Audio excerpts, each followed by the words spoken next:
Good morning, all of you. How are you all? I hope you all are fine. So this is your Hindi class. Today we will read chapter number 13 of your Hindi class 5th, Andaman Nicobar द्वीप समूह। प्रस्तुत पाठ के माध्यम से यह बताने का प्रयत्न किया गया है कि सच्चे अर्थों में भारतवासी कहलाने के योग्य वही हैं जो धर्म और जाति के नाम पर झगड़ते नहीं हैं। अंडमान निकोबार द्वीप समूह भारत की मुख्य भूमि से दूर बंगाल की खाड़ी की गोद में स्थित है। कहाँ पर स्थित है बेटा? बंगाल की खाड़ी की में। इस द्वीप समूह में छोटे बड़े 243, ठीक है, 243 द्वीप हैं।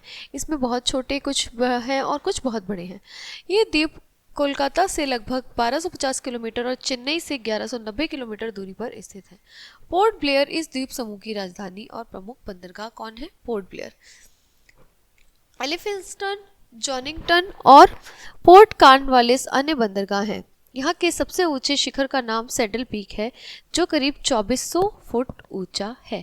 इस द्वीप समूह में साल भर लगभग एक सा तापमान रहता है। जून से सितंबर तक खूब वर्षा होती है। कैसे होती है? बहुत वर्षा। अंडमान निकोबार द्वीप समूह की खोज 1789 ईस्वी में एक अंग्रेज नाविक आर्कीबाल्ड ब्लेयर ने की थी। भारत पर अंग्रेजों के आधिपत्य के साथ इस द्वीप समूह पर भी अंग्रेजों का अधिकार हो गया। प्रारंभ में ब्रिटिश सरकार ने आजीवन कारावास की सजा पाए स्वतंत्रता सेनानियों को यहाँ भेजना प्रारंभ किया। अंग्रेजों ने इसे काला पानी की सजा का नाम दिया। इन कैदियों को जंगलों को साफ करने का काम दिया गया। कैदियों को विषम परिस्थितियों और कठिन यातनाओं का सामना करना पड़ता।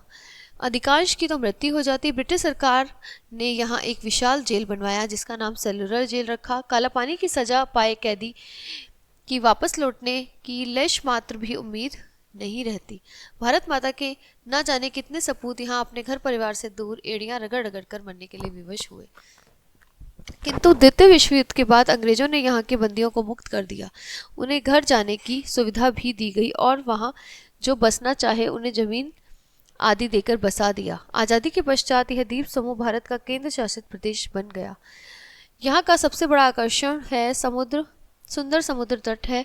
नारियल के पेड़ों और सघन वनों की हरियाली छाया में फैला साफ सुथरा रेतीला समुद्र तट पर्यटकों के लिए स्वर्ग है। तट के किनारे का पानी इतना साफ है कि तुम नीचे झांककर रंग बिरंगी मछलियां तक देख सकते हो।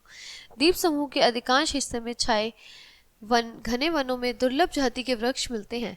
यहाँ की प्रधान उपज नारियल, सुपारी और रबड़ है। आम, केला, अमरूद, कटहल, अनन्नास, तरबूज, खरबूज आदि यहाँ खूब फल मिलते हैं। यहाँ के लोगों की आय के मुख्य साधन मछली पालन, नारियल के पेड़ उगाना और सुअर पालन है। अंडमान में प्रधान निवासी आदिवासी हैं।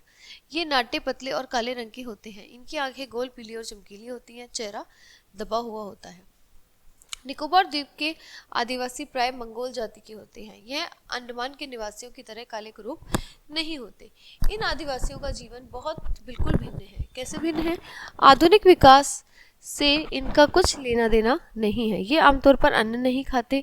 इनका प्रधान भोजन क्या है बेटा? मांस, मछलियाँ। इनमें अनेक अब भी बिना वस्त्रों के रहते हैं। सभी जातियों की बस्तियां अलग अलग हैं। इनकी अपनी अलग बोलियां भी हैं। ये तीर कमान के प्रयोग में अत्यंत कुशल होते हैं।